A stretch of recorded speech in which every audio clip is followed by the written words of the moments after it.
porque nós estaríamos muito mais cuidadosos com as nossas questões. Um exemplo, quando Paulo, o apóstolo, traz a doutrina do templo, do corpo como templo do Espírito Santo, ele fala, vocês não sabem que o nosso corpo é o templo do Espírito? Então eu pegarei o meu corpo e darei a uma prostituta? Vocês não viram que a Bíblia diz que teve a relação sexual, está casado? Paulo, mas uma prostituta? Não importa, a Bíblia não está julgando a prostituta. Está julgando o ato. E estão casados. Ué, mas se eu sou casado inteiro, então é adultério. A coisa é muito séria. Realmente.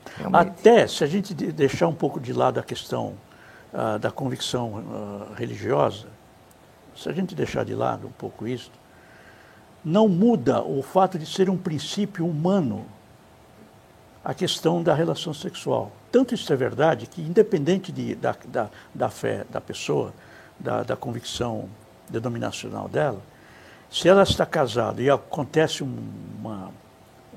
desencontro aí, uma traição, há sofrimento. Por quê? Porque é um princípio sendo violado. Não é porque o padre, o pastor, a igreja, a religião determinou assim. Porque é princípio do ser humano.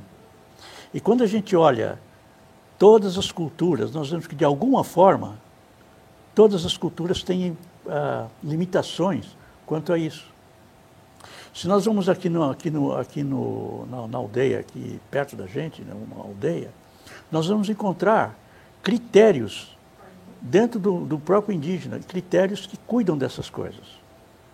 Lá também, o casal, o cônjuge, fica muito chateado se acontece uma traição. Bom, olha, a conversa vai pegar fogo ainda, que eu vou fazer sérias perguntas, mas eu preciso fazer um break bem rapidinho e já a gente volta, tá bom? Até já.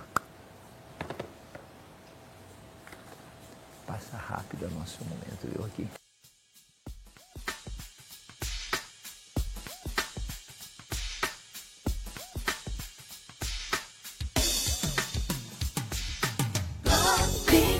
To me, oh, God's always been good.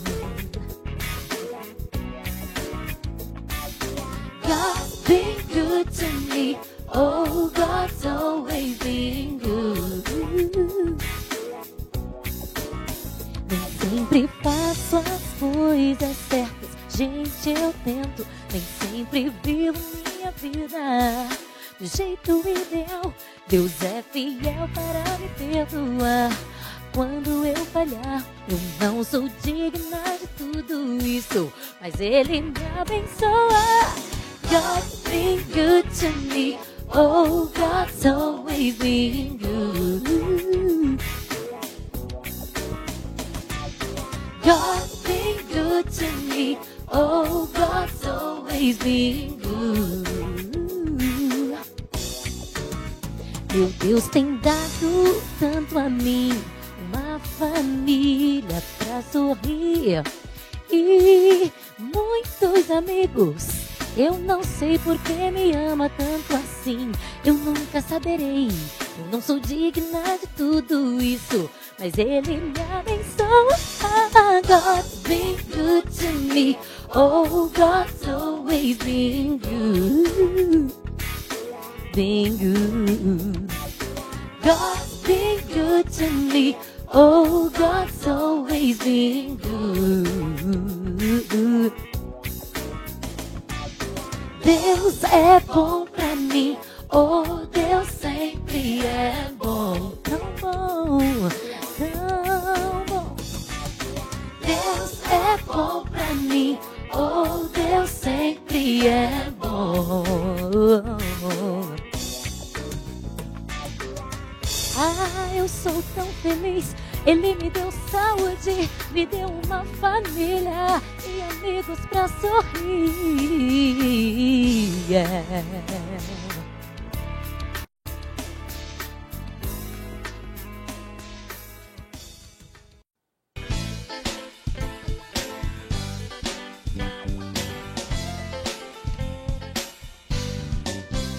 Somos mais que vencedores,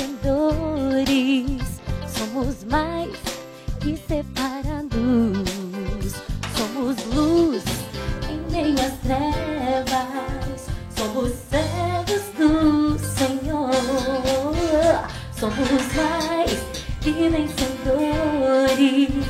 Somos mais que separados.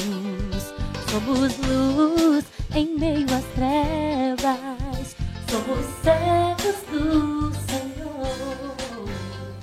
Estamos de volta com o programa Família, recebendo a visita do Dr. Carlos Roberto Barcelos, que é líder do Ministério Celebrando a Recuperação na Igreja Batista do Morumbi, conversando hoje sobre o tema A Guerra Interior, uma anatomia da luxúria. É realmente um nome diferente, mas assim a conversa está nos entretendo muito e eu tenho certeza que você, assinante, se tiver dúvidas, entre em contato, porque eu aqui estou questionando, mas você vai questionar através do e-mail programaabc@netservicos.com.br. Então, muito bom a conversa, viu? Muita coisa aqui que a gente não sabe, não é? O senhor, como pastor, recebe jovens, assim, às vezes com esse grilo na cabeça, assim, de pastor, olha, eu saí, o que acontece? O que vai acontecer? E o senhor vai explicar essa coisa. Aconteceu, você já está casado. Como é que fica? Pois é, aconteceu, já está casado. E aí, nós conversamos sobre a seriedade da sexualidade.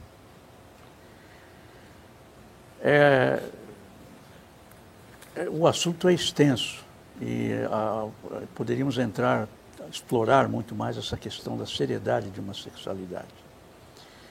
Mas eu trato com o jovem, quando me procura assim, dizendo para ele que ele está mexendo com coisa muito séria. Como é que ele vai resolver isso? Ele terá que passar por uma maneira de entender melhor o que pode estar acontecendo.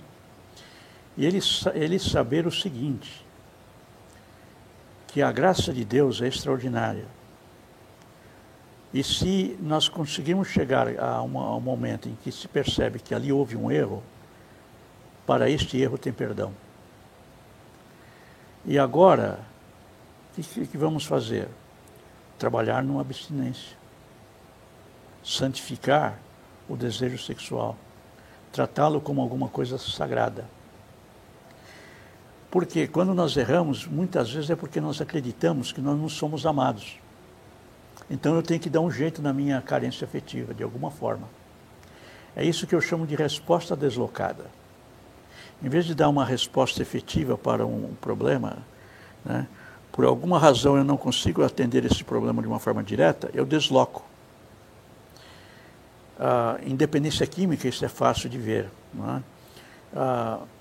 Talvez uma definição muito exata de alcoolismo, apenas como exemplo, é o bordão do Dreyer. Deu duro, tome um Dreyer, desce macio e reanima. Perfeito. A definição perfeita de alcoolismo. Isso é uma resposta deslocada. Está duro, eu não consigo enfrentar a dureza? Toma um Dreyer. Né? É uma resposta deslocada. O uso da luxúria, ou a permissão à luxúria, também é uma resposta deslocada. O que significa resposta deslocada? Eu dou uma resposta insatisfatória. Não é a luxúria, não é a sexualidade usada de uma forma inadequada que vai resolver a minha carência. Pelo contrário, ela vai ressaltar a minha carência. Porque no momento seguinte estou eu vazio de novo. Aquilo não me satisfez de forma alguma. Eu fiquei excitado, talvez até tenha tido um prazer sexual, mas aquilo é vazio, não tem afeto. Isso é insatisfatório, por isso é uma resposta deslocada. Interessante que essa expressão, resposta deslocada, é a maneira, um jargão que a gente pode entender de psicologia, para explicar o que é o pecado. O pecado é definido como alguma coisa que é feita insatisfatoriamente. Eu sei o certo a fazer, mas não faço aquilo que é certo, vou fazer o errado. Nós lidamos com isso todo dia como conselheiros. Sem dúvida. Né? As pessoas sabem que usar drogas, por exemplo, é errado, porque prejudica elas e prejudica todo mundo, mas não conseguem dar uma resposta contrária. Então nós estamos vendo um paralelo, tanto a luxúria como qualquer outra dependência é uma dependência. É uma dependência. É a mesma E dependência. como trabalharíamos então essa pessoa... fica mais claro, na medida que o senhor está fazendo essas colocações, que me parece que tanto a droga como uma coisa assim concreta que traz a satisfação e prejuízos para quem usa, também a nível interior, dá até para entender bem aqui, no caso, o tema, que é uma guerra interior, porque às vezes a pessoa, como o senhor disse, ela está contrariando os princípios da aprendizagem do papai, da mamãe, da própria cultura, em parte, uma cultura familiar, porque pai e mãe não ensinam, você tem que ter casos mesmo depois de casados. Como o senhor falou, atendi pessoas casadas, que a guerra interior vai ser maior. Sim. E como é que vamos, assim, trazer essa paz? Porque, no caso do dependente, ele vai para um grupo onde as pessoas passam a experiência de como se regenera. E essa pessoa que está voltada a esses hábitos da luxúria. Vai para um grupo onde pares. Qual grupo? Um grupo que trata de dependência sexual, como, por exemplo, Desvio de... MADA,